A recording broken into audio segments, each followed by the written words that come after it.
مضل له ومن يضلل فلا هادي له ونشهد أن لا إله إلا الله وحده لا شريك له ونشهد أن سيدنا ومولانا محمدا عبده ورسوله أرسله بالحق بشيرا ونذيرا وداعيا إلى الله بإذنه وسراجا منيرا صلى الله عليه وعلى آله وأصحابه وبارك وسلم تسليما كثيرا أما بعد فأعوذ بالله من الشيطان الرجيم بسم الله الرحمن الرحيم قل هو الله أحد الله الصمد لم يلد ولم يولد ولم يكن له كفوا أحد وعن أبي هريرة رضي الله تعالى عنه قال رسول الله صلى الله عليه وسلم سبعة يذلهم الله في ظله يوم لا ظل إلا ظله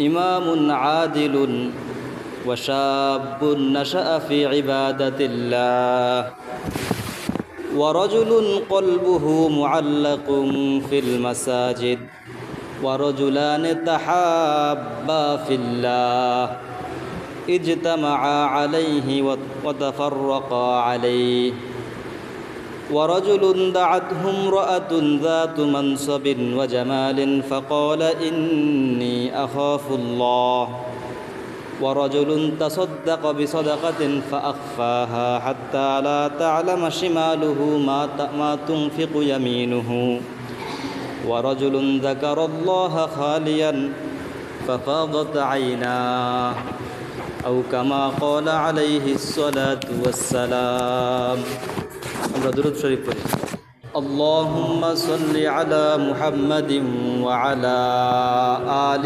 محمد كما صليت على إبراهيم وعلى آل إبراهيم إنك حميد مجيد اللهم بارك على محمد وعلى آل محمد كما باركت على إبراهيم وعلى آل إبراهيم إنك حميد مجيد سبحانك لا علم لنا إلا ما علمتنا إنك أنت العليم الحكيم سبحانك لا فهم لنا إلا ما فهمتنا إنك أنت الجواد الكريم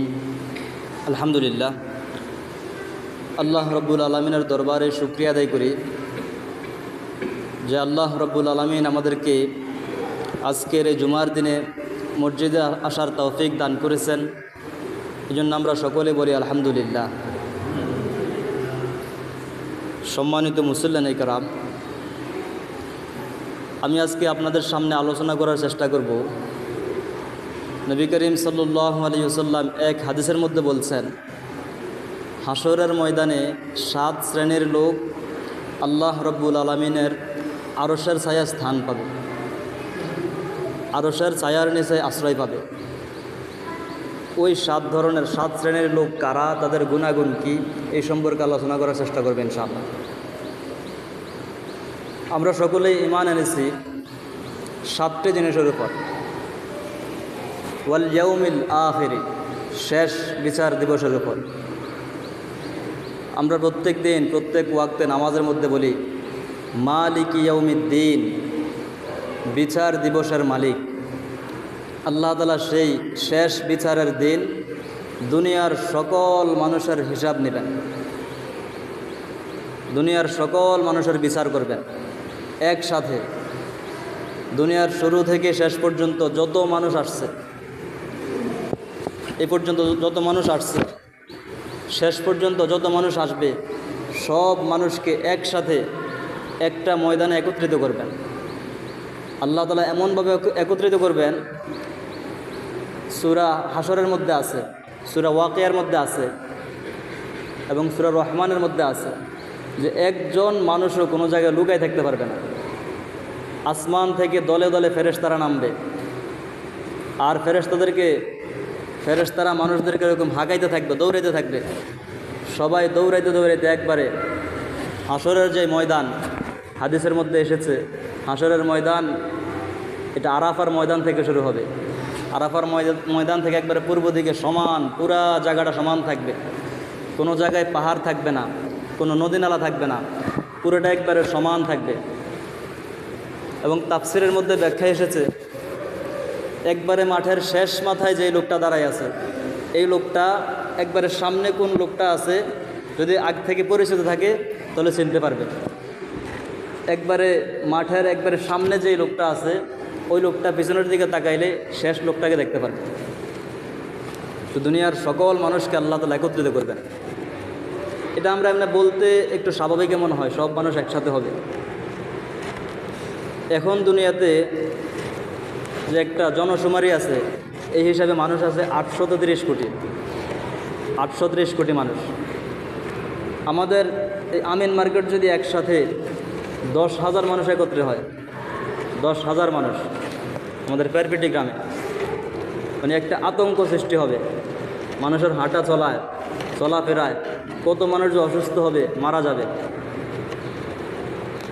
এরকম যদি পুরা দুনিয়ার সব মানুষ একসাথে হয়, কতজনে কত ভয়ে আছে।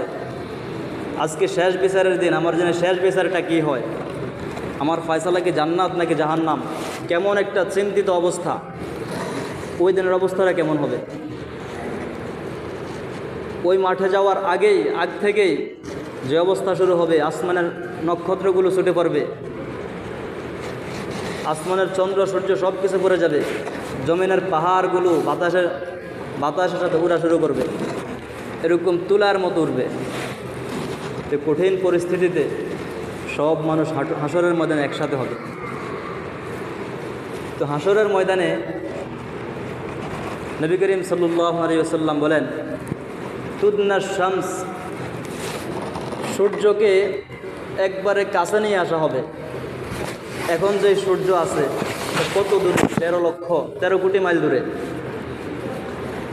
13 কোটি মাইল, আমাদের জমিন থেকে 13 কোটি মাইল দূরে সূর্য।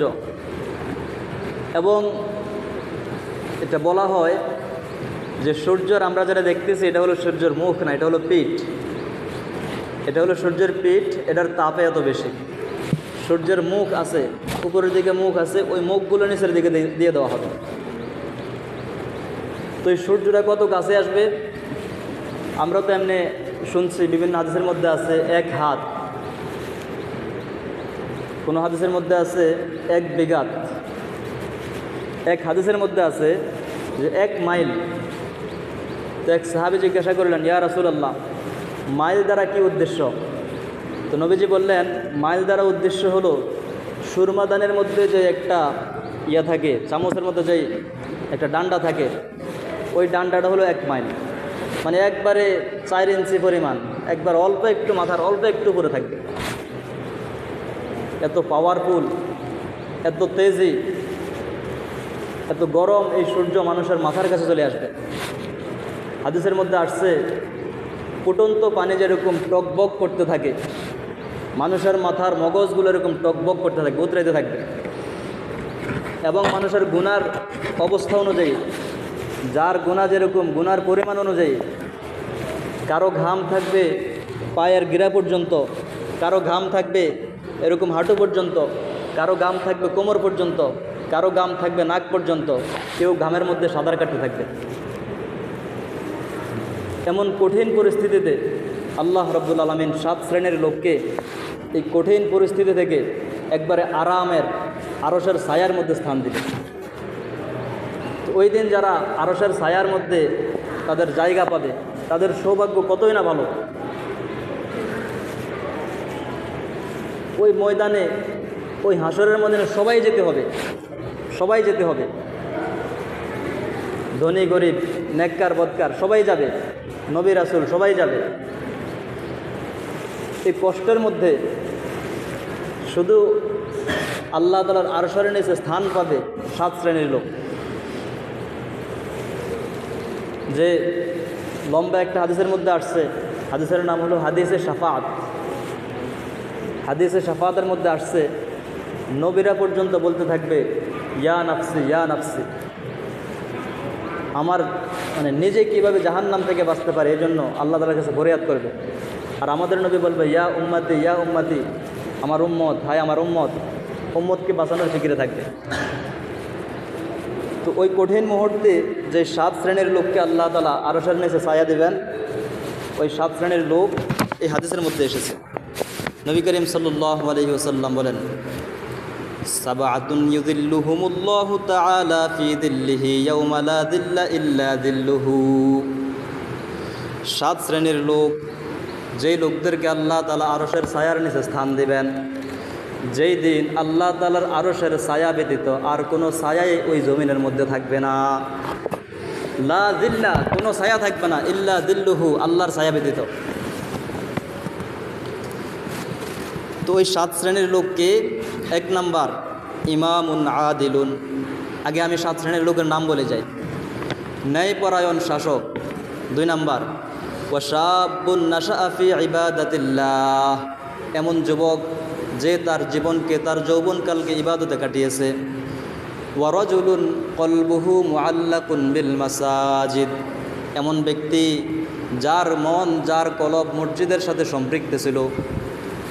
ওয়ারাজুলানি তাহাব্বা লিল্লাহ ইজতামাআ আলাইহি ওয়া তাফাররাকা আলাইহি, এমন 2 ব্যক্তি, যেই 2 ব্যক্তি একজন অপরকে মহাব্বত করেছে শুধু আল্লাহ তাআলার সন্তুষ্টির জন্য, তার সাথে মহাব্বত করছে আল্লাহ তাআলার সন্তুষ্টির জন্য, তার সাথে আবার কোনো সময় পৃথক হয়েছে, বন্ধুত্ব নষ্ট হয়েছে আল্লাহ তাআলার সন্তুষ্টির জন্য।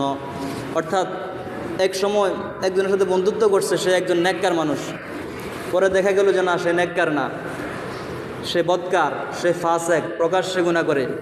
তাকে গুনার থেকে ফিরে আসতে বলে, এরপরও ফিরে আসে না, প্রকাশ হয়ে গেছে সে বদকার। তাহলে আল্লাহ তাআলার সন্তুষ্টির জন্য তার থেকে আবার বন্ধুত্ব এরকম বাদ দিছে, এটাও আল্লাহ তাআলার সন্তুষ্টির জন্য।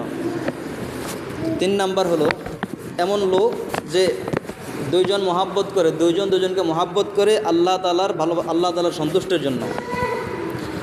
ওয়ারাজুলুন দাআতহু ইমরাআতুন যাতু মানসাবিন ওয়া জামালিন ফাকালা ইন্নী আখাফুল্লাহ, এমন ব্যক্তি যাকে কোনো সুন্দরী উচ্চবংশীয় মহিলা তাকে ডাকছে অন্যায় কাজের জন্য, আর সে জবাব দিয়েছে ইন্নী আখাফুল্লাহ, আমি আল্লাহকে ভয় করি, আমি অন্যায় কাজ করব না।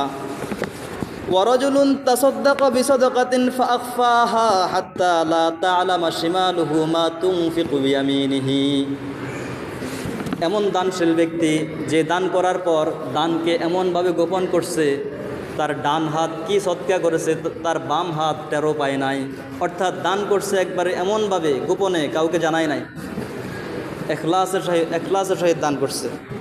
ওয়ারাজুলুন যাকারাল্লাহা খালিয়ান ফাফাদাত আইনাহ, 7 নাম্বার এমন ব্যক্তি যে গোপনে, নির্জনে, একা একা আল্লাহ তাআলাকে স্মরণ করছে, মনে মনে হোক, মুখে মুখে হোক, যেভাবেই হোক আল্লাহ তাআলাকে স্মরণ করছে। স্মরণ করতে করতে এক সময় তার চোখ দিয়ে আল্লাহ তাআলার ভয়ে তার চোখ দিয়ে পানি পড়ছে, 1 ফোঁটা পানি পড়ছে, 2 ফোঁটা পানি পড়ছে। নবী করিম সাল্লাল্লাহু আলাইহি ওয়াসাল্লাম বলেন আইনান লা তামুসসুহুমান নার, 2 চোখ, ওই 2 চোখকে আল্লাহ তাআলা কখনো জাহান্নামের আগুন স্পর্শ করাবেন না। আইনুন বাকাত মিন খাশিয়াতিল্লাহ, এমন চোখ, যেই চোখ আল্লাহর ভয়ে চোখ দিয়ে অশ্রু জড়ায়, এমন চোখ। 2 নাম্বার ওই চোখ, যেই চোখ রাত্রিবেলায় না ঘুমিয়ে যুদ্ধের ময়দানে সাহাবীদেরকে, যুদ্ধের ময়দানে মুজাহিদদেরকে পাহারা দিয়েছে না ঘুমিয়ে। ওই দুই চোখ নবীজি বলেন কোনো সময় জাহান্নামের আগুনে স্পর্শ করবে না। তাহলে সম্মানিত উপস্থিতি, এই 7 শ্রেণীর লোককে আল্লাহ তাআলা হাসরের ময়দানে আরশের ছায়া দান করবেন। 1 নাম্বার ন্যায়পরায়ণ শাসক, 2 নাম্বার যুবক যে তার যৌবনকালকে ইবাদতে কাটিয়েছে, 3 নাম্বার মসজিদের প্রতি সে এমনভাবে লেগেছিল তার মনটা মসজিদের মধ্যেই ছিল, 3 নাম্বার এমন 2 ব্যক্তি যারা একে অপরকে ভালোবাসছে শুধু আল্লাহ তাআলার সন্তুষ্টির জন্যই, 4 নাম্বার এমন ব্যক্তি যাকে যে অপকর্ম করার সুযোগ পাওয়ার পরও আল্লাহর ভয়ে অপকর্ম করে নাই, 6 নাম্বার যে ব্যক্তি এমনভাবে সদকা করছে গোপনে যে তার মানে কোনো মানুষও জানে না, এমনকি তার বাম হাতও জানে নাই ডান হাত কি সদকা করছে, 7 নাম্বার এমন ব্যক্তি যে গোপনে একাএকি কেউ দেখে না এমন সময় আল্লাহ তাআলাকে স্মরণ করে আল্লাহ তাআলার জিকির করে, আর এক জিকির করতে করতে তার চোখ দিয়ে 2-1 ফোঁটা পানি পড়ে যায়। তো সম্মানিত উপস্থিতি, এবার আমরা কিভাবে এই 7 শ্রেণীর মধ্যে অন্তর্ভুক্ত হতে পারি আমরা এই বিষয়ে আলোচনা করার চেষ্টা করব ইনশাআল্লাহ। 1 নাম্বার ইমামুন আদিলুন, ন্যায়পরায়ণ শাসক। এর দ্বারা উদ্দেশ্য হলো কোনো একজন রাষ্ট্রপ্রধান সে যদি কোরআন হাদিসের হুকুম অনুযায়ী তার রাষ্ট্রকে পরিচালনা করে, কোনো সাম্রাজ্যের রাজা যদি তার রাজ্যকে কোরআন এবং হাদিসের যেই ইনসাফের যেই ন্যায় বিচারের যেই বিধিবিধান আছে সেই বিধিবিধান অনুযায়ী রাজ্য পরিচালনা করে, কোনো সাম্রাজ্য এরকম সম্রাট তার সাম্রাজ্যকে যদি এমনভাবে পরিচালনা করে, নবীজি বলেন সেই হলো ন্যায়পরায়ণ শাসক। তার ওইরকম আখিরাতের মধ্যে হাসরের ময়দানে তার মহান মর্যাদা আল্লাহ তাআলা তাকে আরশের নিচে ছায়া দিবেন। সুবহানাল্লাহ। নবীজির হাদিস এমন হাদিস, এগুলো এমন ব্যাপক, এই যে এটা যে একটা শ্রেণী, 1 নাম্বার যে শ্রেণী ন্যায়পরায়ণ শাসক, সারা মুলকের মধ্যে সারা দেশের মধ্যে তো একজনই হয়, আর বাকি কোটি কোটি মানুষ তাদের উপায় কী হবে? তারা এই শ্রেণী থেকে বাদ পড়বে কেন? আমরা চাইলেও ওই শ্রেণীর মধ্যে আমরা দাখিল হতে পারব। আমরাও ন্যায়পরায়ণ শাসক সে যে শ্রেণীতে চলে গেছে আমরাও চাইলে ওই শ্রেণীতে চলে যেতে পারব। এই হাদিসের ব্যাখ্যার মধ্যে, এটা বুখারী শরীফের হাদিস, বুখারী শরীফের একটা বড় ব্যাখ্যা গ্রন্থ আছে ফাতহুল বারী, 32 খণ্ড। এটার ব্যাখ্যার মধ্যে আছে কোনো একজন মানুষ যদি মুসলমানদের সাধারণ কোনো কাজের দায়িত্ব পায়, যেমন মনে করেন আমাদের এই সমাজের একজন মানে ধার্মিক লোককে আমরা মানি, সে আমাদের এই সমাজকে পরিচালনা করে, ওই ব্যক্তি যদি সমাজকে ইনসাফের সাথে পরিচালনা করে সেও ন্যায়পরায়ণ শাসকের অন্তর্ভুক্ত হয়ে যাবে। এমনকি আমরা যদি ব্যক্তিগত জীবনে আমরা আমাদের পরিবারকে, ঘরকে, আমার আয়ত্ত যতটুকু আছে, আমার স্ত্রী সন্তান যারা আছে, আমি তো তাদের রাজা, আমি যদি তাদের মধ্যে ন্যায়পরায়ণ চালু রাখি, ইনসাফ জারি রাখি, তাদের উপর জুলুম না করি, এরকমভাবে যদি আমি চলতে পারি তাহলে আমিও একজন ন্যায়পরায়ণ শাসকের কাতারে চলে যাব, আর আমিও হাসরের ময়দানে আল্লাহ তাআলার ছায়ার মধ্যে, আরশের ছায়ার মধ্যে স্থান পাবো। সুবহানাল্লাহ। এই জন্য 1 নাম্বার, যদিও এটা 1 নাম্বার বলছে যে ন্যায়পরায়ণ শাসক, আমরা নিরাশ হওয়ার কোনো দরকার নাই। আমরাও যদি আমার পরিবারকে, সমাজের দায়িত্ব পেলে সমাজকে, কোনো একটা কাজের দায়িত্ব পেলে ওই কাজকে যদি আমরা ইনসাফের সাথে পরিচালনা করি আমরাও সেই কাতারের মধ্যে চলে যাব। 2 নাম্বার ওয়াশাবুন নাশাআ ফি ইবাদাতিল্লাহ, ওই যুবক, যেই যুবক তার যৌবনকালকে ইবাদতে কাটিয়েছে, মানে যৌবনকালের ইবাদত। একজন মানুষ যখন যুবক থাকে তখন তার শক্তি থাকে, যখন তার বয়স হয়ে যায় 45 বছর 50 বছর পার হয়ে যায় অটোমেটিক তার শরীর দুর্বল হতে থাকে।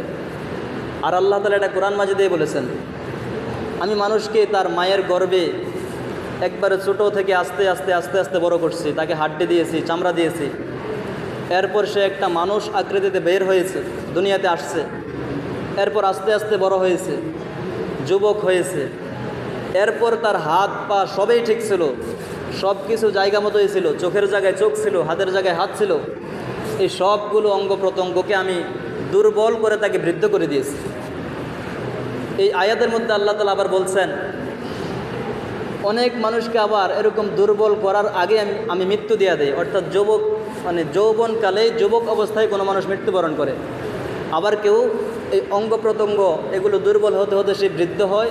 এমনকি এমন বৃদ্ধ হয় আরজালিল উমর, সে নিজেই চলতে পারে না, অন্যের সাহায্য নিয়ে চলে, এমন পর্যন্ত ওই বয়স পর্যন্ত চলে যায়। তো যে আরজালিল উমর, একবারে শেষ বয়সে একবারে বৃদ্ধ হয়ে যায়, বলেন তো তার হাত পা একবারে পুরা শরীর সব তো আগের মতোই আছে, একজন জোয়ান মানুষের মতোই আছে, সবই ঠিক আছে, কিন্তু এগুলো দুর্বল হয়ে গেছে। তো জোয়ানকালে তার এগুলো সব ঠিক ছিল, চাইলে সারা রাত্রও নামাজ পড়তে পারত, চাইলে প্রতি মাসেই নফল রোজা, কয়েকদিন পরে পরে নফল রোজা রাখতে পারত। জোয়ানকালে তার সম্পদ ছিল, চাইলে সে ভালো জায়গায় সম্পদ ব্যয় করতে পারত, সদকা করতে পারত, হজ করতে পারত। তো জোয়ানকালে যদি আল্লাহ তাআলার হুকুম অনুযায়ী তার যৌবনকালকে কাটায়, আল্লাহ তাআলার কাছে এটা অনেক পছন্দনীয়। আল্লাহ তাআলা এমন ব্যক্তিকে আরশের ছায়ার নিচে স্থান দেবেন। একটা কবিতা আছে, কবিতার মধ্যে বলছে যে, কবি বলছে যে যৌবনকালে ইবাদত করা এটা হলো বুজুর্গ, এটা হলো পরহেজগারি। বৃদ্ধ বয়সে এরকম বেশি বেশি ইবাদত করা এটা তেমন পরহেজগারি না। বা একটা বাঘ, বনের বাঘ, এটা যখন যুবক থাকে তখন তো সব অত্যাচার করে, আর যখন বৃদ্ধ হয়ে যায়, বৃদ্ধ হয়ে গেল ওই বাঘ সিংহ এগুলোও একবারে পেশাব হয়ে যায়। এই বাঘ সিংহ এগুলো আর আক্রমণ করে না, এখন বৃদ্ধ হয়ে গেছে। সেই জন্য যৌবনকালে আমরা শয়তানের ধোঁকায় সময়কে নষ্ট না করে, অন্যায় কাজে গুনার কাজে ব্যয় না করে, বা হালাল কাজেই এমনভাবে ব্যস্ত হয়ে, যেমন টাকা পয়সা ইনকাম করা হালাল, ব্যবসা করা তো হালালে, হালাল কাজে আমি এত ব্যস্ত হয়েছি যে 5 ওয়াক্ত নামাজও ঠিকমতো পড়ি না, এমনভাবে যদি যৌবনকাল কাটাই, আল্লাহ তাআলা আমাদেরকে পছন্দ করবেন না। আমাদের যৌবনকাল কাটাতে হবে আল্লাহ তাআলার ইবাদতের মাধ্যমে। অন্য এক হাদিসে নবীজি যৌবনকালকে একটা মহা সুযোগ হিসাবে গ্রহণ করার জন্য বলেছেন। নবী করিম সাল্লাল্লাহু আলাইহি ওয়াসাল্লাম বলেন, ইগতানিম খামসান ক্বাবলা খামসিন, 5টি জিনিসকে, 5টি সময়কে তুমি মহামূল্যবান মনে করো, এই 5টি জিনিস শেষ হয়ে যাওয়ার আগে আগে। মানে 5টা জিনিস আছে মানুষের জীবনে, এগুলো আবার শেষ হয়ে যাইতে পারে। নবীজি বলেন, শাবাবাকা ক্বাবলা হারামিক, তোমার যৌবনকালকে মহামূল্যবান সম্পদ মনে করো বৃদ্ধ হওয়ার আগে আগে। কোনো মানুষ যদি হায়াত পায়, যৌবনকাল আছে, সে তো বৃদ্ধ হবেই। তো বৃদ্ধ হওয়ার আগে আগে যেন সে যৌবনকালকে গনিমত মনে করে, এই যৌবনকালকে যেন কাজে লাগায়, আল্লাহ তাআলার ইবাদতে কাটায়। ওয়া শাবাবাকা ক্বাবলা হারামিক ওয়া ফারাগাকা ক্বাবলা শুগুলিক, তোমার অবসর সময়কে কাজে লাগাও, মহামূল্যবান সম্পদ মনে করো ব্যস্ত হওয়ার আগে আগে। তোমার জীবনকে মহামূল্যবান সম্পদ মনে করো মৃত্যু আসার আগে আগে। তোমার সুস্থ শরীরকে সম্পদ মনে করো অসুস্থ হওয়ার আগে আগে। তোমার সম্পদ, ধনাঢ্যতা, সম্পত্তি আছে, এই সময়কে গনিমত মনে করো, মহামূল্যবান সম্পদ মনে করো দারিদ্রতা আসার আগে আগে। তো নবী করিম সাল্লাল্লাহু আলাইহি সাল্লাম এই হাদিসে আমাদের যৌবনকালকে ইবাদতে কাটানোর জন্য উৎসাহ দিয়েছেন এবং বলছেন এটা মহামূল্যবান সম্পদ। এই জন্য আমরা আমাদের যৌবনকালকে আল্লাহ তাআলার হুকুম অনুযায়ী আল্লাহ তাআলার ইবাদতে কাটানোর চেষ্টা করবে ইনশাআল্লাহ। 3 নাম্বার, ওয়ারাজুলুন কলবুহু মুআল্লাকুন বিল মাসাজিদ, এমন ব্যক্তি যার কলবটা মসজিদের সাথে লেগে আছে। যে ব্যক্তির কলবটা মসজিদের সাথে লেগে আছে, ওই ব্যক্তিকে আল্লাহ তাআলা হাশরের ময়দানে আরশের ছায়ায় আশ্রয় দিবেন। ফাতহুল বারির মধ্যে ব্যাখ্যা আসছে, মসজিদে লেগে থাকা মানে একবারে সবসময় মসজিদে বসে থাকা, এটা উদ্দেশ্য নয়। মসজিদে লেগে থাকা 5 ওয়াক্ত মসজিদে আসা, এটাই উদ্দেশ্য। কেউ যদি 5 ওয়াক্ত ঠিকমতো জামাতে আসে, মসজিদে আসে, এটাই যে তার কলবটা মসজিদের সাথে লেগে আছে। আবার অন্য ব্যাখ্যায় আসছে, আপনি মসজিদের কোনো দায়িত্ব পালন করেন, একজন ইমাম সাহেব, একজন মুয়াজ্জিন, বা মসজিদটারে প্রত্যেক দিন আপনি নিয়মিত পরিষ্কার রাখেন, বা মসজিদের কোনো উন্নয়নমূলক কাজে আপনি জড়িত আছেন, বা দান করেন, বা মসজিদের পরিচালনা করেন, যেটাই করেন আপনার মনটা মসজিদের সাথে লেগে আছে, এটাই ধরা হবে। তো যে ব্যক্তি এমন কাজগুলোর মধ্যে অংশগ্রহণ করে, ওই ব্যক্তি ধরা হবে সে তার কলবটা মসজিদের সাথে লেগে আছে, ওই ব্যক্তি হাসরের ময়দানে আল্লাহ তাআলার আশ্রয় পাবে। এই জন্য আমরা এটা তো করতে পারি, অন্তত 5 ওয়াক্ত তো মসজিদে আসবোই, এটাও তো আমাদের হয় না ঠিকমতো। অন্তত মসজিদের আমরা কীভাবে মসজিদকে কায়েম রাখা যায়, মসজিদ কোনো সময় যাতে এর মধ্যে অবনতি না হয়, দিন দিন উন্নতি হয়, মুসল্লির দিক দিয়ে হোক, সুবিধার দিক দিয়ে হোক, যেভাবে হোক, উন্নয়নমূলক কাজের দিক দিয়ে হোক, এটার যাতে অবনতি না হয়, আমরা যদি সবসময় এই ফিকির রাখি, এই চিন্তা রাখি, আমরাও ওই 7 শ্রেণীর অন্তর্ভুক্ত হয়ে যাব। 4 নাম্বার, ওয়ারাজুলানি তাহাব্বা লিল্লাহ ইজতামা আলাইহি ওয়া তাফাররাকা আলাইহি। 2 জন ব্যক্তি একে অপরকে ভালোবাসে, মহাব্বত করে, এই জন্য যে সে নেককার, এই জন্যই বন্ধুত্ব করছে।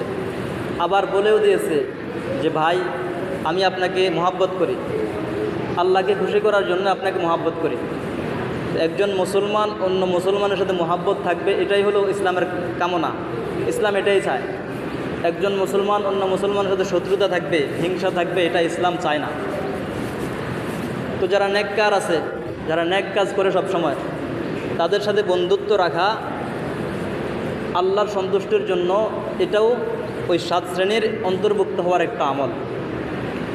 আবার আপনি কোনো মানুষের সাথে চলাফেরা করেন, তার মধ্যে বাজে অভ্যাস আছে, গুনার কাজ, সে গুনার কাজ করে, তাকে বারবার বলার পরও, বুঝার পরও সে গুনার কাজ থেকে ফিরে আসে না, তার থেকে আপনি বন্ধুত্ব কমাইলেন, শত্রুতামি না, বন্ধুত্ব কমাইলেন আল্লাহর সন্তুষ্টির জন্য, এটাও সওয়াবের কাজ। 5 নাম্বার, ওয়ারাজুলুন দাআতহুম রাআতুন যাতু মানসাবিন ওয়া জামালিন ফাকালা ইন্নী আখাফুল্লাহ।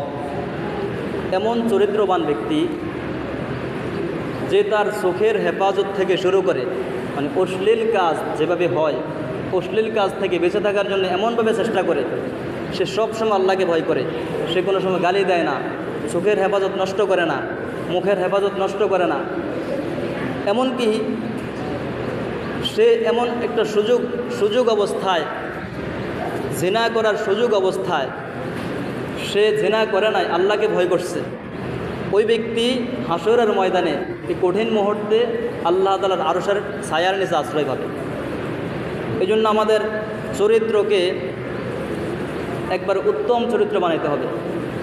আমাদের উপরে, ভিতরে, বাহিরে সব সময় আমাদের চরিত্র ভালো রাখতে হবে, ভালো করতে হবে, সব সময় আল্লাহ তাআলার ভয় আমাদের অন্তরে রাখতে হবে। 6 নাম্বার, ওয়ারাজুলুন তাসাদ্দাকা বিসাদাকাতিন ফাআখফাহা হাত্তা লা তা'লামা শিমালুহু মা তুনফিকু ইয়ামিনুহু।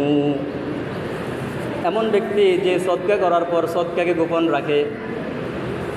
কেউ সদকা করার পরে যদি খোটা দেয়, সদকা করার পরে, কাউকে দান করার পরে যদি বলে, তুমি এখন আমার সাথে খারাপ ব্যবহার করো, তোমার নামে দান করছি, তোমার নামে দিছি, এরকম যদি বলে, কোনো ফকিরকে ধমক দিয়ে দিছে, হ্যাঁ তোমার একটু আগে না দিছে, ওই দিনে না দিলাম, তোমারে খোটা দিছে। সূরা বাকারার মধ্যে আছে শেষ দিকে, এই খোটা দেওয়াটা হলো গাছকে কেটে দেওয়ার মতো। দান সদকা হলো গাছের মতো। আপনি একটা টাকা দান করছেন, মনে করেন যে একটা গাছ রোপণ করছেন, এই গাছটা বড় হয়েছে, এটার শাখা প্রশাখা হয়েছে, এটার মধ্যে আরও ফল ধরছে। একটা টাকা দানের কারণে 700 টাকার দানের সওয়াব আল্লাহ তাআলা দান করবেন। তো যদি আপনি খোটা দেন, খোটা দেওয়ার কারণে, কটু কথা বলার কারণে ওই গাছটার গোড়া দিয়ে কেটে দেওয়া হয়েছে। এই জন্য দান করার পর এটা খোটা দেওয়া যাবে না, কাউকে বলা যাবে না। এবং দান করব আমরা ইখলাসের সাথে, আল্লাহর সন্তুষ্টির জন্য, মানুষকে দেখানোর জন্য না। তো যে এমনভাবে দান করে একবারে গোপনে, কারো কাছে বলে নাই কাকে কী দিছে, এটাকে এমন ভাষায় ব্যক্ত করছে যে সে দান করছে ডান হাতে, বাম হাতও টের পায় নাই কী দান করছে। মানে মোট কথা একবারে গোপনে দান করছে, শুধু আল্লাহকে সন্তুষ্ট করার জন্য, অন্য কোনো উদ্দেশ্য ছিল না। এমনভাবে যে দান করছে সে ওই 7 শ্রেণীর অন্তর্ভুক্ত হবে। 7 নাম্বার, ওয়ারাজুলুন যাকারাল্লাহ খালিয়ান ফাফাদাত আইনাহ। এমন ব্যক্তি যে আল্লাহকে স্মরণ করছে মনে মনে, অথবা আল্লাহকে স্মরণ করছে মুখে মুখে। স্মরণ করতে করতে এক সময় তার চোখ দিয়ে আল্লাহর ভয়ে চোখের দিয়ে চক্ষু অশ্রু ঝরিয়েছে। এমন ব্যক্তি ওই হাসরের ময়দানে আরশের নিচে আল্লাহ তাআলা আরশের ছায়ায় স্থান পাবে। আমি একটা কথা বলতে পারি, এই যে এই মুহূর্তটা আপনি শুধু আল্লাহর মহাব্বতে, আল্লাহর ভয়ে আল্লাহকে ডাকছেন, স্মরণ করছেন, চোখ দিয়ে পানি পড়ছে, এই মুহূর্তটা একটা সময় হতে পারে একবারে নিশ্চিত। তখন আপনার যদি কাজটা করেন হবেই। ওই সময় যদি আপনি কাজটা করতে পারেন, জিকিরটা করতে পারেন, একটু আপনি বসে চোখ বন্ধ করে আল্লাহর কথা স্মরণ করতে পারেন, আপনার চোখ দিয়ে পানি পড়বেই, এটা ইখলাসের সাথে হবেই। ওই সময়টা হলো তাহাজ্জুদের সময়, শেষ রাত। এখন ফজর শুরু হয় এই 3:50-এ, এর আগে 3:30টায়, 2টায় বা 3টা বাজে একবারে সবাই ঘুমে, দুনিয়ার সকল পশু পাখি প্রাণী সব কিছু ঘুমে। ওই সময় যদি আপনি উঠতে পারেন, কেউ দেখবে না, আপনার ঘরের কেউ দেখবে না, পুজো করে একটু বসতে পারেন, পারলে একটু নামাজ পড়তে পারেন, এমনি বসে দেখতে পারেন যে আল্লাহ কত মহান, এই যে এত রাত্রে আমি উঠতে পারছি, আরও কত কুদরত। এই সময় যদি কিছু করা লাগবে না, জিকিরও করা লাগবে না, শুধু বসে থাকবেন, বসে বসে যদি চিন্তা করবেন, যদি চোখ দিয়ে আল্লাহর ভয়ে একটু পানি পড়ছে, আপনি কামিয়াব হয়ে গেছেন। আপনি যদি ওই সময় নামাজ পড়তে পারেন, একটু জিকির করতে পারেন, একটু মুনাজাত দিতে পারেন, চোখ দিয়ে একটু পানি পড়ছে, আপনি কামিয়াব হয়ে গেছেন, সফল হয়ে গেছেন, আপনি ওই 7 শ্রেণীর অন্তর্ভুক্ত হয়ে গেছেন। এটা আপনি কাউকে দেখানোর জন্য করেন নাই, কেউ দেখে নাই, এই সময় কেউ জানেও নাই, আপনার ঘরের লোক, আপনার পাশে যে শুয়েছে সেও জানে নাই আপনি যে উঠছেন। একমাত্র দেখছে আল্লাহ তাআলা, কাজটা হয়েছে আল্লাহ তাআলার জন্য। আল্লাহ তাআলা হয়তো এর উসিলায় আমাদেরকে ওই 7 শ্রেণীর অন্তর্ভুক্ত করতে পারেন। আল্লাহ তাআলা হাসরের ময়দানে আমাদেরকে এরকম আরশের ছায়া আশ্রয় দিতে পারেন। তো সম্মানিত উপস্থিতি, আমাদের সকলের এই কামনা বাসনা ফরিয়াদ, আল্লাহ তাআলা যেন আমাদেরকে হাসরের ময়দানে বিনা হিসেবে জান্নাত দান করেন, হাসরের ময়দানে আমাদেরকে ওই 7 শ্রেণীর অন্তর্ভুক্ত করেন, আল্লাহ তাআলার আরশের ছায়ার নিচে আমাদেরকে শান্তির জায়গায় স্থান দেন। আল্লাহ রাব্বুল আলামিন আমাদের সকলকে একসাথে হাসরের ছায়ার, আরশের ছায়ার নিচে সবাইকে দেখা করার তৌফিক দান করেন, আমিন। আমরা সকলে 4 রাকাত সুন্নত পড়ে নিই।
إن الحمد لله نحمده ونستعينه ونستغفره ونعوذ بالله من شرور أنفسنا من يهده الله فلا مضل له ومن يضلل فلا هادي له ونشهد أن لا إله إلا الله وحده لا شريك له ونشهد أن سيدنا مولانا محمدا عبده ورسوله أرسله بالحق بشيرا ونذيرا صفيه وخليله وخيرته من خلقه وأمينه على وحيه أرسله ربه رحمة للعالمين وحجة على العباد أجمعين فهدى الله تعالى به من الضلالة وبصر به من الجهالة وكثر به بعد القلة وأغنى به بعد العيلة وأمن به بعد الخوف وصلوات الله وسلامه عليه وعلى آله الطيبين الطاهرين وأصحابه الغر الميامين ومن اتبع سنته إلى يوم الدين أما بعد فيا أيها الحاضرون إني أوصيكم بتقوى الله فإن التقوى ملاك الحسنات ورأس القربات والطاعات حيث يقول الله عز وجل يا أيها الذين آمنوا اتقوا الله ولا تموتن إلا وأنتم مسلمون وقال تعالى يا أيها الذين آمنوا اتقوا الله وكونوا مع الصادقين وقال تعالى يا أيها الذين آمنوا اتقوا الله ولتنظر نفس ما قدمت لغد واتقوا الله. أيها الحاضرون، إنكم تعلمون أن هذا اليوم يوم الجمعة، وأن هذا الشهر شهر الصفر. إني تكلمت فيكم وبينت فيكم في فوائد يوم القيامة. إن الله أرشد في كلام حكيم. أعوذ بالله من الشيطان الرجيم. إنا جعلنا ما على الأرض زينة لها لنبلوهم أيهم أحسن عملا وإنا لجاعلون ما عليها صعيدا جرزا. وقال تعالى: يوم لا تملك نفس لنفس شيئا والأمر يومئذ لله. قال رسول الله صلى الله عليه وسلم: سبعة يذلهم في ظله يوم لا ظل إلا ظله: إمام عادل، وشاب نشأ في عبادة الله، ورجل قلبه معلق في المساجد، ورجلان تحابا لله، ورجلان تحابا في الله اجتمعا عليه وتفرقا عليه، ورجل دعته امرأة ذات منصب وجمال فقال: إني أخاف الله، ورجل تصدق بصدقة فأخفاها حتى لا تعلم شماله ما تنفق يمينه، ورجل ذكر الله خاليا ففاضت عيناه، أو كما قال عليه الصلاة والسلام. بارك الله لنا ولكم في القرآن العظيم، ونفعنا وإياكم بالآيات والذكر الحكيم. أستغفر الله لي ولكم ولسائر المسلمين فاستغفروه إنه هو الغفور الرحيم.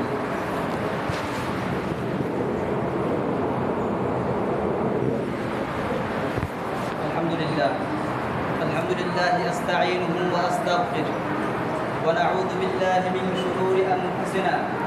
من يهده الله فلا مضل له، ومن يضلل فلا هادي له، ونشهد أن لا إله إلا الله وحده لا شريك له، ونشهد أن سيدنا مولانا محمدا عبده ورسوله أرسله بالحق بشيرا ونذيرا بين يدي الساعة.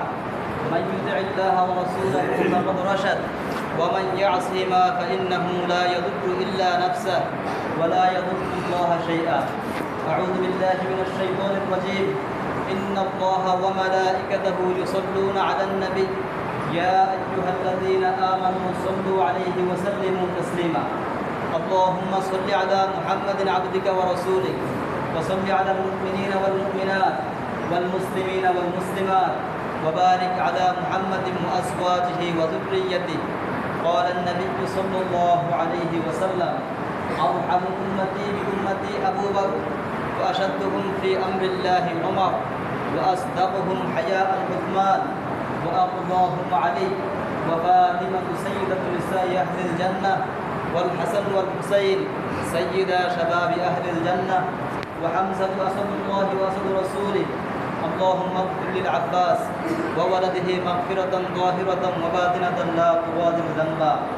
الله في أصحابي لا تتخذوهم غرضا من بعدي، فمن أحبهم فبحبي أحبهم، ومن أبغضهم فببغضي أبغضهم. وخير أمتي قرني، ثم الذين يلونهم، ثم الذين يلونهم. والسلطان ذل الله في الأرض، من أهان سلطان الله في الأرض أهانه الله. إن الله يأمر بالعدل والإحسان وإيتاء ذي القربى وينهى عن الفحشاء والمنكر والبغي يعظكم لعلكم تذكرون. فاذكروني أذكركم واشكروا لي ولا تكفرون. আমরা সকলে দাঁড়িয়ে গেলাম। আল্লাহু আকবার, আল্লাহু আকবার, আল্লাহু আকবার, আল্লাহু আকবার। আশহাদু আল্লা ইলাহা ইল্লাল্লাহ, আশহাদু আল্লা ইলাহা ইল্লাল্লাহ, আশহাদু আন্না মুহাম্মাদার রাসূলুল্লাহ, আশহাদু আন্না মুহাম্মাদার রাসূলুল্লাহ। حي على الصلاة، حي على الصلاة، حي على الفلاح، حي على الفلاح. قد قامت الصلاة، قد قامت الصلاة. الله أكبر، الله أكبر، لا إله إلا الله. الله أكبر. الحمد لله رب العالمين الرحمن الرحيم مالك يوم إياك نعبد وإياك نستعين اهدنا الصراط المستقيم صراط الذين أنعمت عليهم غير المغضوب عليهم ولا الضالين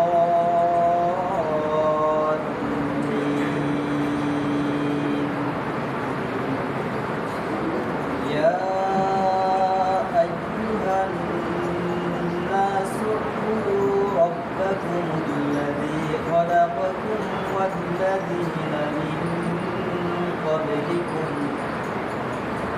والذين من قبلكم لعلكم تتقون الذي جعل لكم الأرض فراشا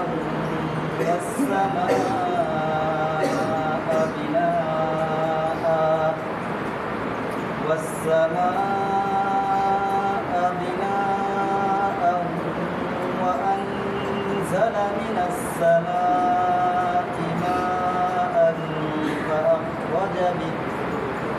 فأخرج به من الثمرات رزقا لكم فلا تجعلوا لله أندادا وأنتم تعلمون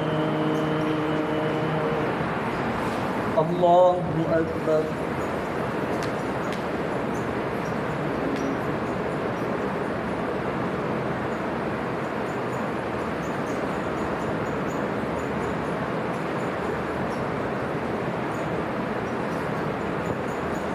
سمع الله لمن حمده الله أكبر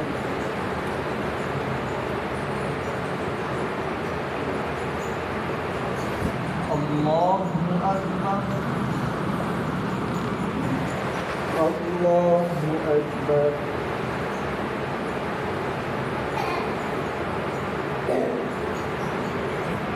الله أكبر الحمد لله رب العالمين الرحمن الرحيم مالك يوم الدين إياك نعبد وإياك نستعين اهدنا الصراط المستقيم صراط الذين أنعمت عليهم غير المغضوب عليهم ولا الضالين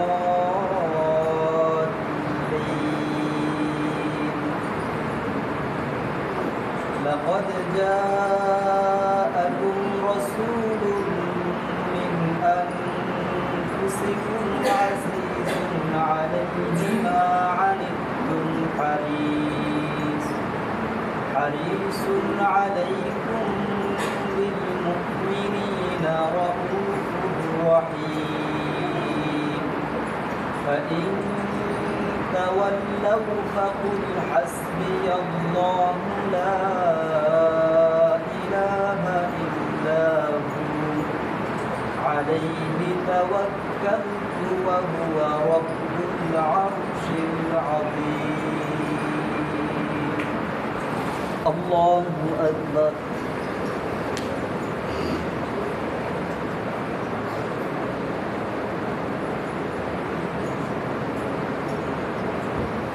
سمع الله لمن حمده الله أكبر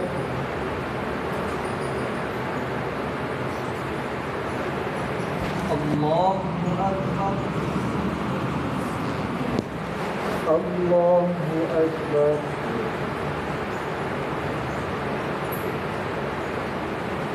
الله أكبر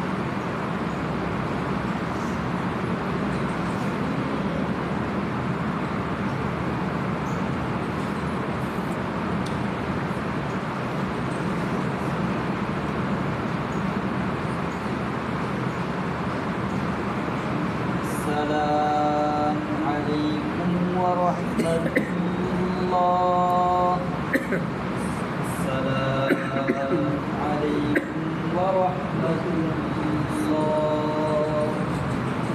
আল্লাহ মসজিদে সাহায্য করেন যে যান আল্লাহ যেন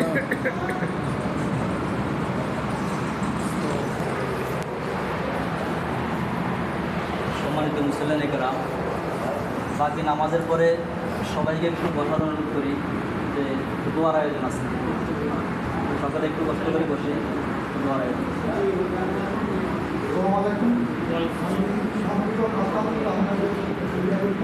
কেউ জানে না, তো কথাটা হলো আমি এই বিনোদার সাথে আপনাদেরকে আমি বলবো, গত দুদিন আগে হয়তো আমরা সবাই জানো আমার ভাই চলে গেছে হঠাৎ করে, তার এইরকম এটা আমাদের একটা উদাহরণ, এটা আমাদের এক্সাম্পল, আমাদের পরবর্তী জীবনটা কীভাবে আমরা করবো। আমরা এই এদের অন্তর্ভুক্ত যারা মৃত্যুবরণ করেছে, যারা এই অবস্থান আমরা তাদেরকে সাহায্য করছি, তাদের অন্তর্ভুক্ত আমরাও এটা আমরা আমরা আমরা ভাব করব যে আজ নয় কাল নয় কাল আমরা ওখানে থাকি।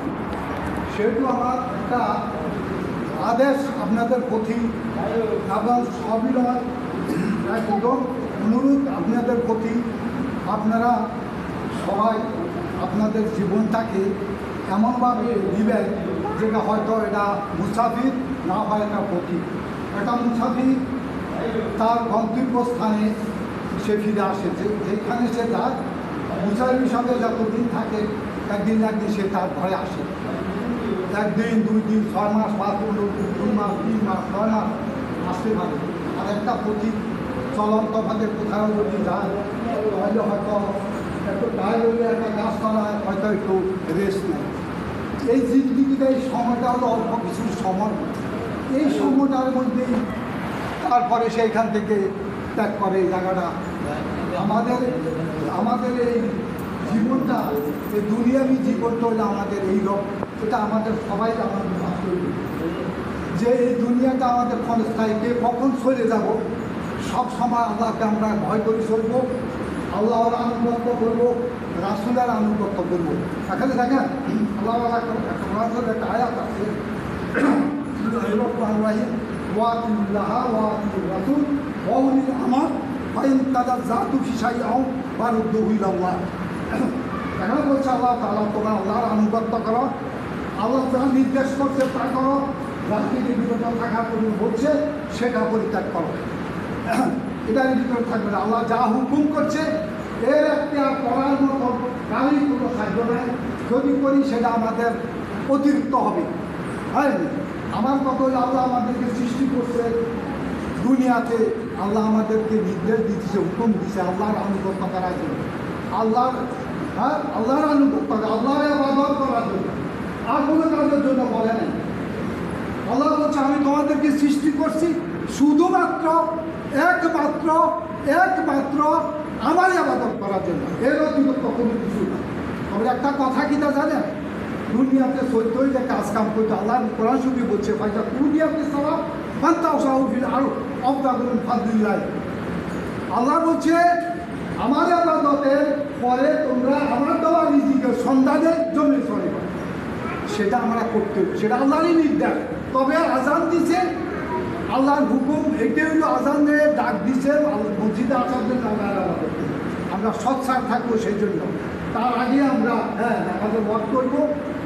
একটা হাদিস আমি পাইছি বলছে যে এই ব্যক্তি একবার নামাজ পড়ি এই নিয়ম রাখে যে আমি পরবর্তী নামাজটা যেন আমার ব্যক্তি পারে নাই, তাতে কিছু না, আল্লাহ তাআলা তার পূর্ণাঙ্গ পুরা লিখে দিবেন যে আল্লাহ এত দয়ালি এত দয়ালি।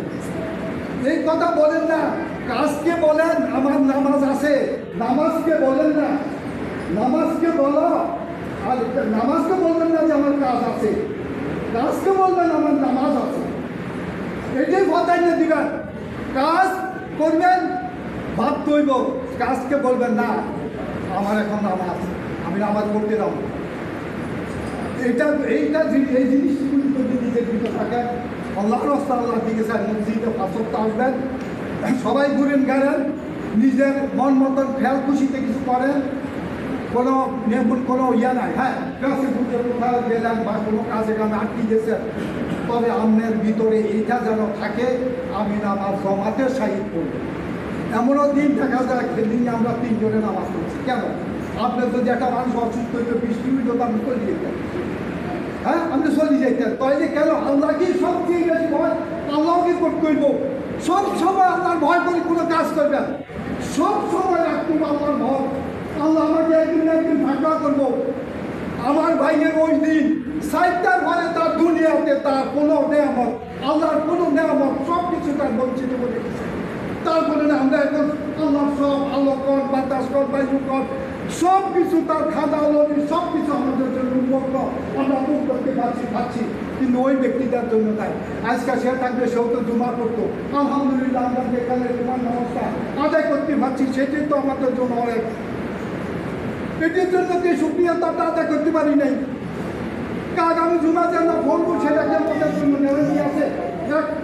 সাহাবী জিজ্ঞাসাবাদ করছে, জিন্দিগি নবুল সালাম বলছে, বলো তো মানুষের জিন্দিগিটা এই যে আমরা রুকুতে ইয়েতে আমরা সালামটা যে ফিরাই, একটা সালাম ফিরানোর পর আরেকটা সালাম ফিরাই, এই সুযোগটাও নাই।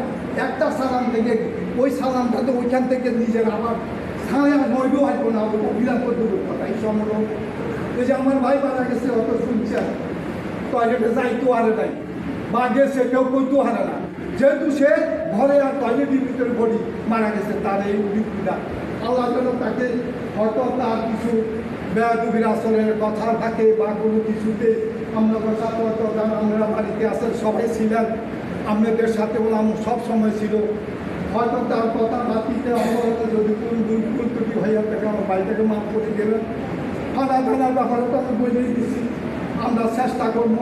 যদি হঠাৎ করে ভাই মারা গেছে, আল্লাহ যেন মানুষকে যে এই মৃত্যুটা বড় মৃত্যু বুঝলি, অসুস্থ ইমান মরলে সময় পাওয়া যায়, কোনোটা কী করতে পারে, একটা কিছু করতে পারে, আল্লাহর কাছে মাপ চাইতে পারে, কান্নাকাটি করতে পারে, শেষ বিছানা করলে অসুস্থ দল হয়তো মনটা খুব ভয় হয়ে যায় যে আমি তো চলে যাই, হয়তো আমি চলে যাই। এই সময় সে কিছু করতে পারে, আল্লাহর কাছে চাইতে পারে, কিন্তু এই মৃত্যুটা তার চাওয়ার কোনো সুযোগ দেয় নাই। সে কইতে পারে না, কানতে পারে না, আল্লাহর কাছে কইতে পারে না যে আল্লাহ আমি যদি মাফ করি দেয়। সব সময় না, দিনের বেলা রাত্রে শোয়ার সময় ইস্তেফার করবেন, সব সময় দিনের জিনিসগুলি যার কাজ কাম করেছিলেন এই জীবনে এগুলি সব তুলি, তারপরে শুই যাইবেন। এটা হলো নিয়ম। যার কাছে আল্লাহ আজকে এটা করছি, এটা আপনি মাফ করে দিন, আমার ভুল আমি তো জানি, আমার ভুলগুলি আমার জীবনের ভুলগুলি সব আমার সামনে আসলাম, আল্লাহর কাছে একটু করবেন। আর বিশেষ করে এই কবরস্থানে আমরা কবরস্থান থেকে অনেকে বিমুখ, আমি যদি সেটাও জানি না। কবরস্থান যেখানে মা বাপ আছে বা মা বাপ নাই, অসুবিধা কী, এই জন্য আমরা সবসময় চেষ্টা করবেন ওদের সাথে তার ভাই প্রতিদিনে বলা, প্রতিদিনে ডাকি আসার জন্য। এখন কতই লোক এর ক্ষতি করবেন, আর নামাজের পাবন্দিটা নিয়ে আমি আল্লাহর হস্তে মসজিদের 5 ওয়াক্ত নামাজ পড়া জমাতের সাথে আসেন ভাই, কোনো গ্যারেন্টি নেই। 6টা ভাইয়ের মধ্যে, ভাই বোনের মধ্যে ছোটো ভাইকেই চলে গেছে আগে। সবচেয়ে দুঃখজনক কথা, যাওয়া সিরিয়াল তো ছিল আমার, কিন্তু আমরা তো তারই ইয়া করে দিছে। তাইলে আমি তো ওই লাস্টে আমি তো ওইতে হইতাম ওই দিন। যাই হোক, হয়তো আমি কিছু কথা করছি, আমার কথা হয়তো ভোগান্তি ছিল করছি, আমার শেষ আরও পরিশেষ আমার কথা নেই। আপনারা সবাই আপনারা গুরুত্ব করবেন, আল্লাহকে বছর করছেন, নামাজের সবসময় পাবন্দি রাখবেন, নামাজের কোনো গাফিলতি করবেন না, কোনো গাফিলতি না, দুনিয়ার কোনো কিচ্ছু নাই নামাজে, কিচ্ছু না ভাই। সবাই মা বাপ ভাই বোন সব কেউ না, কেউ কারো কাছে লাগবে না। এত কষ্ট করি রুজি কামাই, হালালিও খারামিও কিছু দেয় না, এমন বান্ধব আছে যে কিছুই চায় না, হারাম হালাল যা হারে আনে খাইব ইত্যাদি করে না রে ভাই, কিছু কাম করবো, এগুলি সব আপনি বোঝা আপনি দিবেন, কোনো দরকার নাই, সব শেষ ভাই। যাই আমি বিরক্ত করছি, আপনাকে সন্তুষ্ট করছি, আমাকে মাফ করে দেবেন। আপনারা আমার অনুভূতি রক্ষা করবেন ভাই, অনুভূতির কথা আমার ভাইয়ের জন্য একটু দোয়া করবেন, সবাই একটু থাকবেন। আর কবরের ফাঁসি যারা আছে তাদের সবাই জন্য একটু দোয়া করবেন, যারা এখান থেকে চলে গেছে সবাই জন্য দোয়া করবেন। এটি একটু সময় নেবেন, সুন্দরটা করে আমরা সবাই থাকবেন। এটি আমার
সামনে দিয়ে দেবে কাছাকাছি।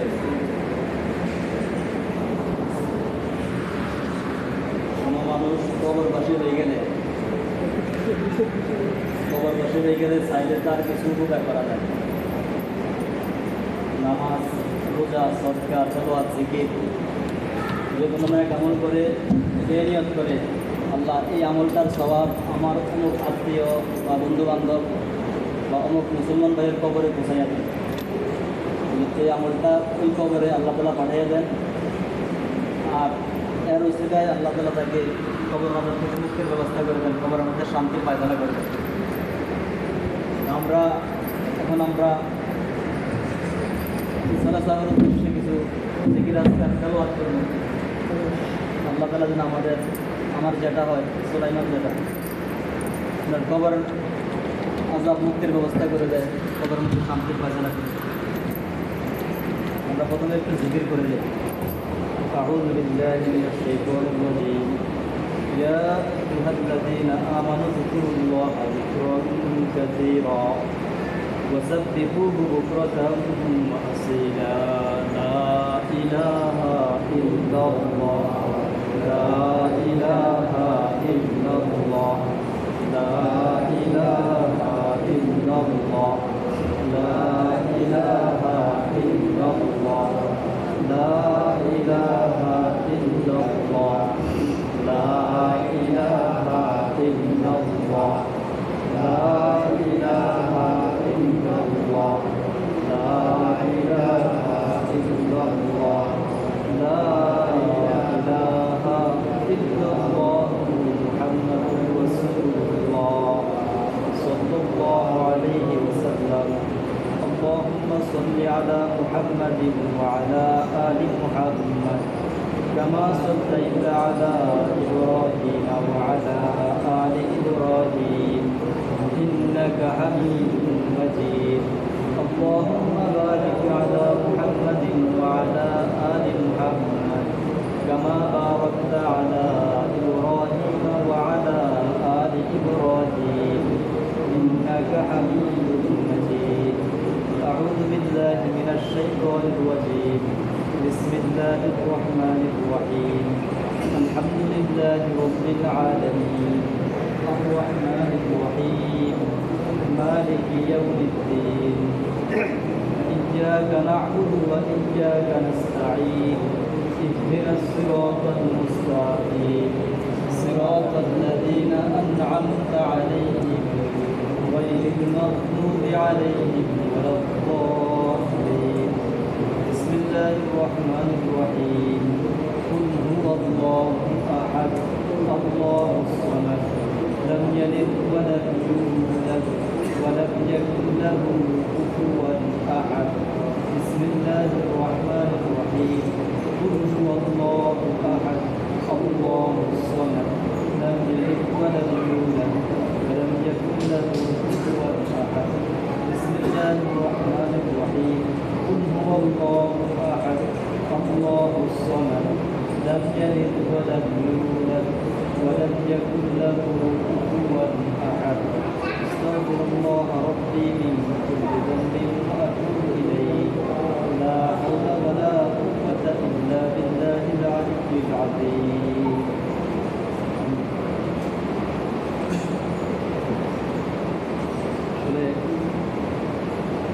আমাদের পরে তো যেটা অনেকক্ষণ বলছে বাস্তব কথা কথার মধ্যে যে একটা আয়াত করছে আল্লাহ তাআলা বলছেন ইন্না জাআলনা মা আলাল আরদি জিনাতান লাহা দুনিয়ার সব সৌন্দর্য সব কিছু সৃষ্টি করছে ইন্না লাজাইলুনা মা আলাইহা সাঈদান জুরুসা সব কিছু আবার একদিন ধ্বংস করে দেবে এর মধ্যে উদ্দেশ্যটা কি উদ্দেশ্য একটাই আইয়ুকুম আহসানু আমালা তোমরা কে না কেমন করে আসো আরেকটা আয়াত করছে ইয়াওমা লা তামলিকু নাফসুন লিনাফসিন শাইআ ওয়াল আমরু ইয়াওমাইযিন লিল্লাহ কিয়ামতের দিন কেউ কারো কাজে আসবে না মানে আত্মীয় স্বজন ছেলে সন্তান কেউ কারো উপকারে আসবে না সবাই নিজেরটা নিজে এই জন্য সবাই তো মরতে হবে আমাদেরকে সলেহ জিন্দার অন্তর্ভুক্ত করে আল্লাহ তাআলা করেন এই জন্য আমাদের আমল করতে হবে গুনাহ করতে হবে আমরা যে দুনিয়াতে একটু সুখে শান্তিতে থাকার জন্য একটা ঘর বানাইতে সারা জীবন কত বছর চলে যায় কত কষ্ট করে আর আখেরাতে আমাদের শান্তির জন্য জান্নাতের জন্য আমরা যেমন চেষ্টা করি না আমাদের এগুলো চিন্তা করা দরকার থেকে করা দরকার আমরা দোয়া করি আমাদের নিজেদের জন্য আমাদের পূর্বপুরুষ যারা পূর্বাসী হয়ে গেছে সকলের জন্য দোয়া আলহামদুলিল্লাহ রাব্বিল আলামিন والصلاة والسلام على رسوله محمد وآله وأصحابه أجمعين اللهم لك الحمد كما ينبغي لجلال وجهك وعظيم سلطانك اللهم لا أحصي ثناء عليك أنت كما أثنيت على نفسك ربنا ظلمنا أنفسنا وإن لم تغفر لنا وترحمنا لنكونن من الخاسرين ربنا فاغفر لنا ذنوبنا وكفر عنا سيئاتنا وتوفنا مع الأبرار ربنا آتنا في الدنيا حسنة وفي الآخرة حسنة وقنا عذاب النار اللهم اغفر لحجنا وميتنا وشاهدنا وغائبنا وصغيرنا وكبيرنا وذكرنا وأنثانا اللهم من أحييته منا فأحيه على الإسلام ومن توفيته منا فتوفه على الإيمان اللهم مغفرتك أوسع من ذنوبنا ورحمتك أرجى عندنا من أعمالنا يا الله يا رحمن يا رحيم يا كريم يا الله আমরা কয়েকজন গুনাহগার বান্দা يا الله আমরা এত বড় গুনাহগার আমাদের কোনো অঙ্গ প্রত্যঙ্গ গুনাহ থেকে বেঁচে থাকে নাই আল্লাহ আমাদের হাত গুনাহ করেছে চোখ গুনাহ করেছে অন্তর গুনাহ করেছে আল্লাহ আমাদের সারা জীবনটা গুনাহে জর্জরিত আল্লাহ কতগুলো গুনাহ সামনে নিয়ে আল্লাহ লজ্জিত হয়ে আপনার রহমতের প্রতি আশা করে আপনার কাছে ক্ষমা চাই আল্লাহ আপনার রসুল বলেছেন اللهم مغفرتك أوسع من ذنوبنا আমার গুনাহ যত বেশি হোক আল্লাহ আপনার মাগফিরাত আপনার ক্ষমতা যে বড় মেহেরবানি করে আমাদের জীবনের সকল গুনাহকে মাফ করে দেয় আল্লাহ ওখানে প্রকাশ্যে সবিরা কবিরা যত গুনাহ হয়ে গেছে সকল গুনাহ থেকে তওবা করি আল্লাহ আর গুনার কাজ করবো না গুনার কাজ থেকে বেঁচে থাকার চেষ্টা করবো মেহেরবানি করে আমাদের তওবাখানা কবুল করে নেয় আল্লাহ আমাদের গুনার কাছ থেকে বেঁচে থাকার তৌফিক দান করেন আল্লাহ হযরত আদম আলাইহিস সালাম থেকে আজ পর্যন্ত যত মুসলমান মরণারী কবরবাসী হয়ে গেছে সকলের কবরের আযাবকে মাফ করে দেন সকলের কবরকে জান্নাতের টুকরা বানিয়ে দেন সকলের কবরের মধ্যে শান্তির ফয়সালা করে দেন আল্লাহ আমাদের পূর্বপুরুষ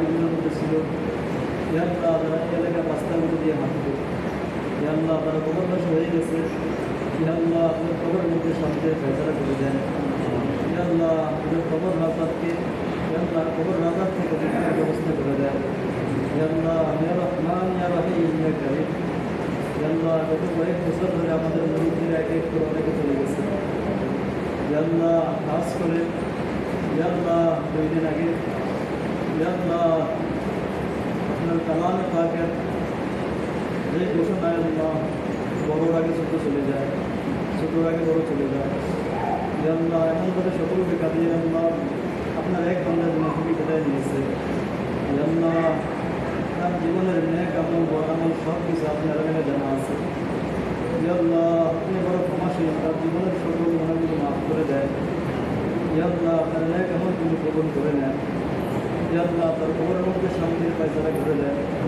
ইয়া আল্লাহ তার কবরের মধ্যে আযাব থেকে মুক্তির ব্যবস্থা করে দেন, ইয়া আল্লাহ কবরের সাথে জান্নাতের যোগাযোগ করে দেন, কবরকে রওযাতুম মিন রিয়াজিল জান্নাহ বানিয়ে দেন, ইয়া আল্লাহ কবরের মধ্যে জান্নাতের শান্তি তৈরি করে দেন, ইয়া আল্লাহ ইয়া রহমান ইয়া রহিম ইয়া কারীম, ইয়া আল্লাহ যতগুলো ইসরা সওয়াব করা হয়েছে, আমল করা হয়েছে, আল্লাহ সকলের ইসরা সওয়াব তিনি কবুল করে নেন, ইয়া আল্লাহ এগুলোকে উসিলা করে তার কবরের আযাবকে মুক্তির ব্যবস্থা করে দেন, ইয়া আল্লাহ তার কবরের মধ্যে শান্তির ফয়সালা করে দেন, ইয়া আল্লাহ তার পরিবারকে, সমস্ত পরিবারকে ধৈর্য ধারণ করার তৌফিক দান করেন, ইয়া আল্লাহ তাদের উত্তম প্রতিদান দান করেন, সবটা জানি এখতিয়ার ফরমান, ইয়া আল্লাহ ইয়া রহমান ইয়া রহিম ইয়া কারীম, ইয়া আল্লাহ আমরা সকলেই এই পদের যাত্রী, ইয়া আল্লাহ আমাদের